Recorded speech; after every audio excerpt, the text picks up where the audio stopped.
The fact of the matter is a substantial part of Catholic Charities resources comes from district taxpayers. And when you willingly enter into the public forum of accepting public money, you run the risk of having to live under the laws that are passed by a secular government. And that includes the equal, non-discriminatory treatment of our residents.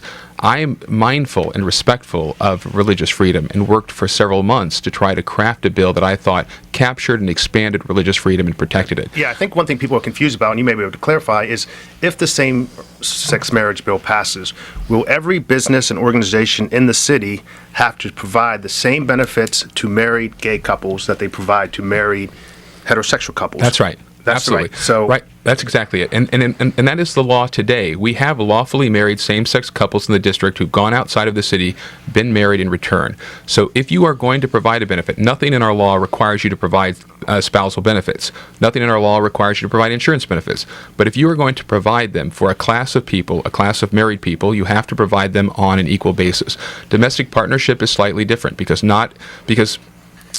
many organizations don't provide domestic partnership benefits, and by the way, they apply to opposite and same-sex couples in the district. But if you are providing them, they must be provided on an equal basis. As I understand it, the second issue left unresolved concerns the church's unwillingness to engage in adoptive services for same-sex married couples.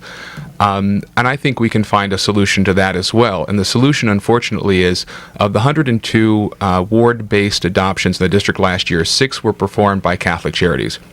It may be that they just will no longer be in the business of publicly subsidized case management for adoptions. They can continue to do all the private adoptions they want, but when it comes to publicly funded adoptions, case management, we may just have to fill in for those 6 that they provided last year. But back up just a second, because it is my understanding that before we even talked anything about gay marriage, that people who were lesbians or homosexuals could adopt or have foster children. Absolutely. And that if you discriminated against them, even now you would be in violation of the law anyway. That is unlitigated. That is an unlitigated aspect of our human rights ordinance. Up until now, no gay or lesbian has actually sued the Catholic Church, Catholic Charities on that subject. And I think if they did, it would be reasonable to interpret the human rights ordinance as that being impermissible discrimination. But can I also tell you that Catholic Charities' regulation of adoption is very restrictive, and it's not just against gays and lesbians. No non-Christian is allowed to adopt using publicly funded case management through Catholic Charities. You are specifically required to be a member of a Christian church for 2 years prior to being eligible for this case management system that is publicly funded. So that is exclusive as well.